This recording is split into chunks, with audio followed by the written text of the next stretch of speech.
Hello, Bill. Still holding the fort, I see. How are you, George? Haven't seen you around here in a long time. This is Bill Miller, the chief of our transmitter station. Bill, Mr. Thomas. Glad to know you, Mr. Miller. How do you do, Mr. Thomas? It's quite an event for us to have a broadcast from here. This is a special one on vacuum tubes, Bill. How about showing him some real ones? Oh, sure thing. Step right over here. Take a look in there, Mr. Thomas. That's where your voice current is stepped up before it goes out into the ether, Lowell. It's a whopper, isn't it? They're among the largest tubes made, Mr. Thomas.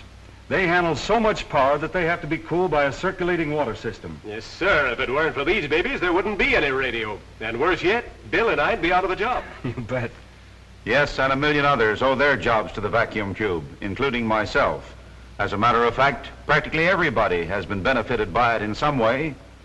My broadcast begins with 25 years ago in New York, Alexander Graham Bell repeated the first words ever transmitted by telephone. Mr. Watson, come here, I want you. But this time, the inventor's assistant laughed. I can't make it under a week, Dr. Bell. I'm in San Francisco. It was the first transcontinental telephone conversation. This exchange of greeting marked the opening of transcontinental telephony. The same year saw speech transmitted across the Atlantic by the first radio telephone. Yet both of these miracles of communication developed from a single discovery, the vacuum tube. A discovery which sprung from a chance observation in this workshop of a great inventor at Menlo Park, New Jersey. The story begins in 1883 with trouble, the breaking of the filaments of Thomas A. Edison's incandescent lamp. Observing that the break invariably occurred at the positive end of the filament, Edison reasoned that some unknown negative electrical particles were bombarding this end of the hot wire. Further experiments revealed that the flow of charged particles could be influenced by an extra wire sealed into the bulb of the lamp. Edison recorded this curious phenomenon in his notebook and turned to his many other inventions. It became known as the interesting but useless Edison effect. A generation later, Dr. Lee DeForest added a third element which transformed the Edison effect into a bottle of magic, the first vacuum tube. But it remained for Bell Telephone Laboratories scientists and engineers to perfect and commercialize the vacuum tube. Notable among this host of researchers for Western Electric and the Bell system were Drs. Jouet, Colpitts, Vanderbilt, and the late Dr. Arnold. With their colleagues, they developed the tube into a commercial sensation. And then in 100 specialized forms, they applied it to the facilities of electrical communication. Thus, from this product of the Bell Laboratories grew 4 great new industries: long-distance telephony, radio, the modern phonograph, and the sound motion picture industries. Can you recall the telephone of a generation ago? New York to Denver was the longest call that could be made, and it was uncertain. Then the vacuum tube went into service, and the transcontinental telephone became a reality. Lines spread to every city and town and hamlet in the country. Radio telephones spanned every ocean, connecting the telephone in your home with 38 million of the world's 40 million telephones. All because a vacuum tube can amplify the human voice without distortion. The product of this magic lamp we call a vacuum tube is not light, but electricity. Electrons set free from the atoms of matter that hold them captive. And the world and all it contains are built of atoms. Yet hidden in every single last atom is from 1 to 92 electrons. This wire, like everything else, is composed of atoms.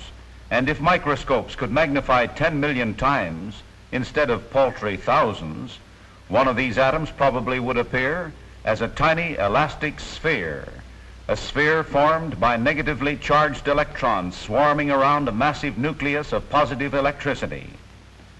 Some substances, especially metals, do not keep their electrons tightly bound to the individual atoms, but allow them to roam around aimlessly between the atoms in the interior of the substance. Such substances are called electrical conductors, because if a battery is connected to the ends of a wire made of such a substance, the free electrons drift along the wire, continuing their aimless motions as they drift. It is this mass movement of electrons that we call an electric current. Whenever the aimless motion of an electron carries it past the surface of the metal into the space outside, it is immediately pulled back by the electric attractions between the electron and the atom community it has left.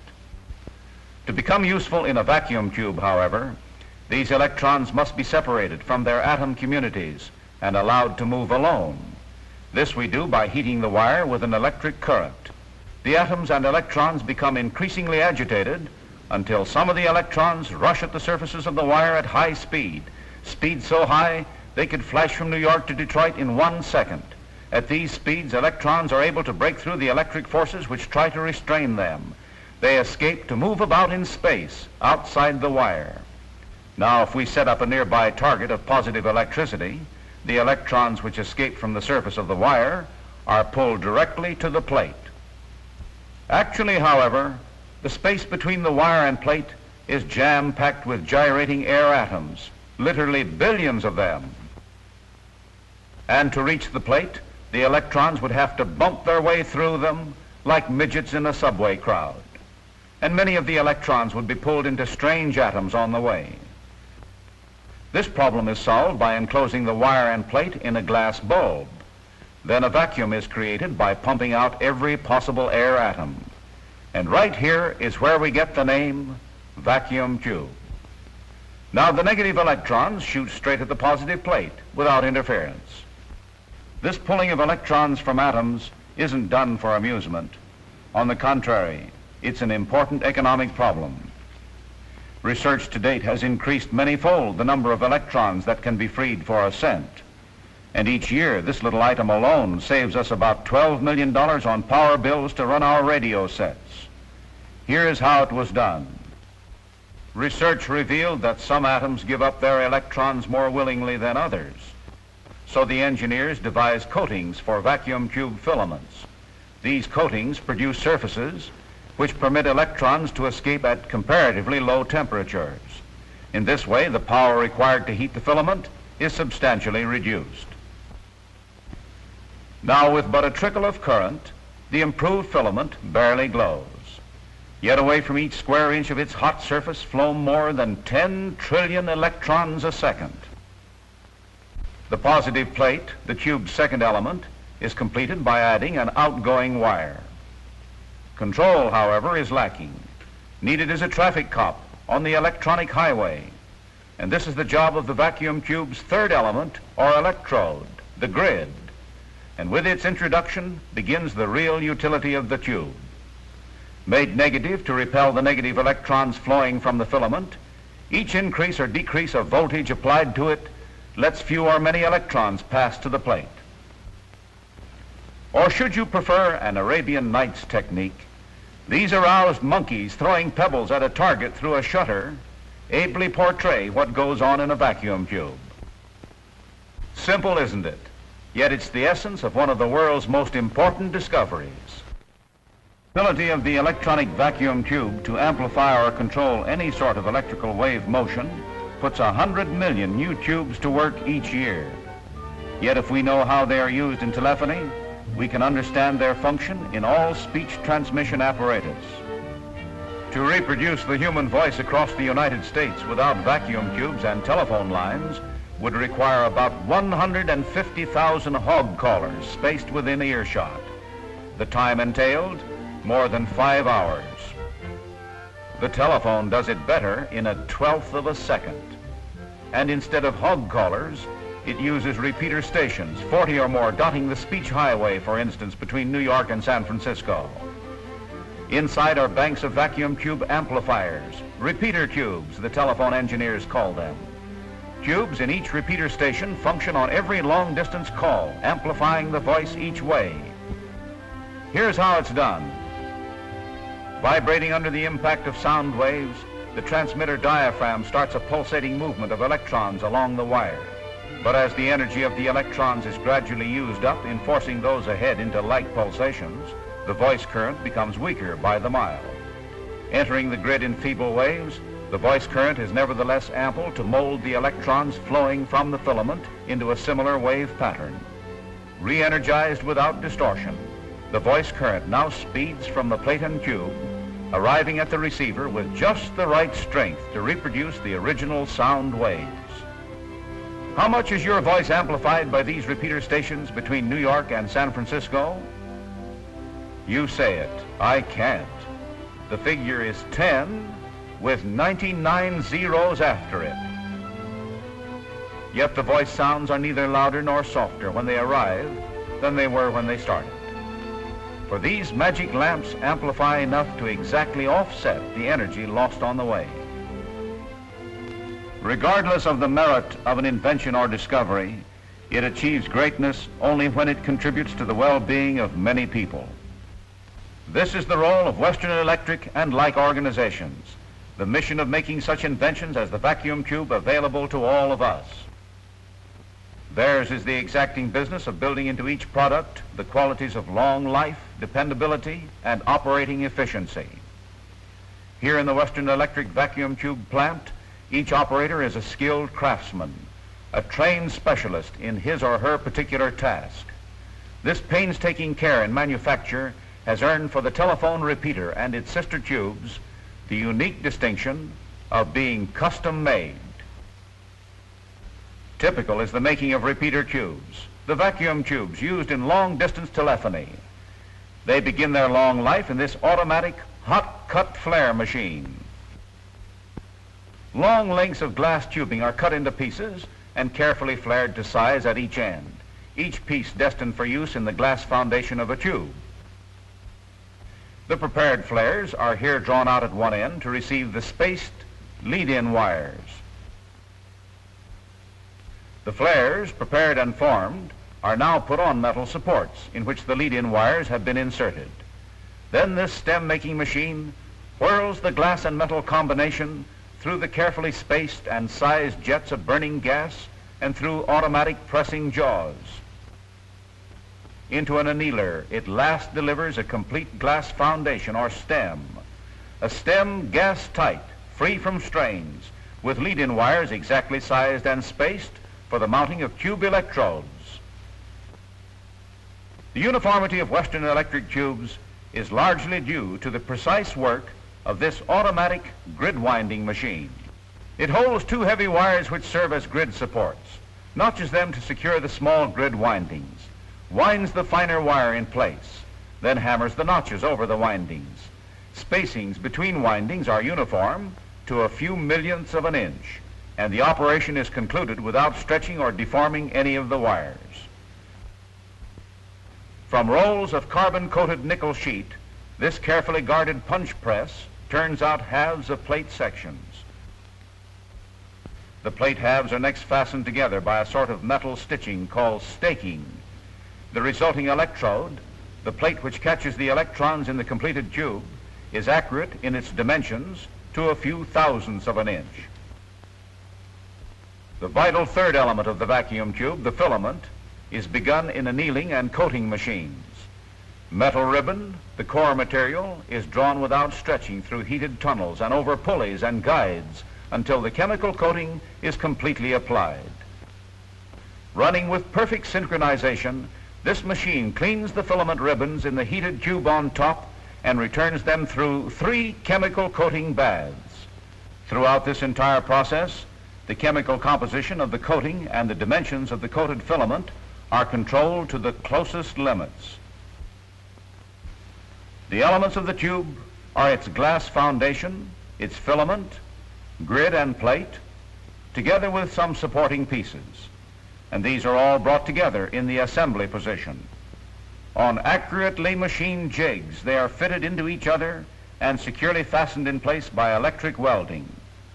Adjusted for each weld, the welding machine delivers precisely the amount of electrical energy required to make the metals flow together to obtain a secure joint. Completed, the tube structure is accurate within microscopic limits in all its spacings. None of the parts are distorted in the least as a result of the assembly, and yet the finished product is sufficiently rugged to withstand ordinary handling, both during subsequent manufacture and in shipment and use.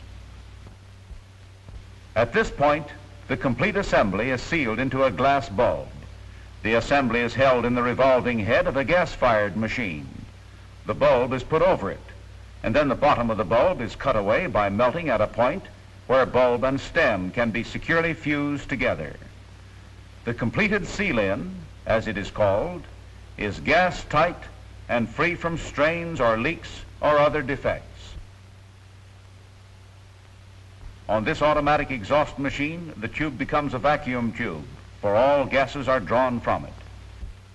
With vacuum pumps operating full blast, the tube is swept into a tunnel where it is heated electrically to a degree just short of melting the glass. This drives all impurities out of the glass envelope and the tube elements and down into the pumps. At this point, the base is fitted over the lead-in wires. These are clipped and bent into position, and the tube is sent through a gas-fired tunnel to fasten the base to the glass by high-temperature cementing. From the basing machine, the tube goes to the soldering position. Here, the leads are soldered to the sides of the metal projections that make the contacts between the tube elements and the telephone circuit in which it is to be used. Each based and soldered tube now goes into an aging socket and receives full load operating voltages for 8 to 16 hours. And at the end of this stabilizing treatment, it is tested for uniformity, stability, and serviceability. And finally, the repeater tube is carefully cleaned. It is now ready for use.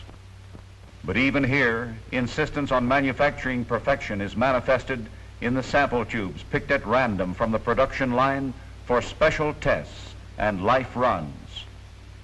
And in these files are kept the records of each of these sample tubes, records which show that these tubes will operate over 50,000 hours and still perform at top efficiency. Here are the tubes which give voice to radio and talking pictures, tubes that enable the public address system to speak to thousands and the telephone user to talk across continents. And built into all of them are the endurance and high performance of the telephone repeaters, from those no larger than a peanut to this 100 kilowatt job, and giant 250 kilowatt vacuum tubes, the biggest broadcasting tubes in the world. Yes, tube making in this plant is more than a manufacturing process, it's an art. And the men and women you have seen are artisans, artisans who translate the achievements of research into the qualities inherent in all Western Electric vacuum tubes. A distant earthquake or bringing an elevator level with the floor, wherever you find the vacuum tube working its magic, it will be promoting your security and comfort and convenience. Calling flight 14. Okay, 14. Weather at terminal, ceiling unlimited. Thin scattered clouds at 500 feet. Visibility 5 miles. Wind northeast 17 miles. There is only one course, and that course begins with a decision that the rights of man, liberty, and justice are in the United States to stay. Hello, Mother. I'm phoning from the ship. We're 1,000 miles at sea. Okay, headquarters. Car 60 on the way to Lee Avenue, call.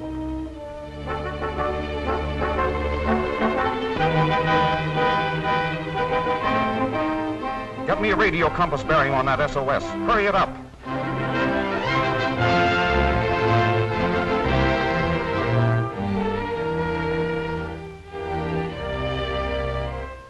All of these things and more are happening every day, happening because of a single product of industrial research.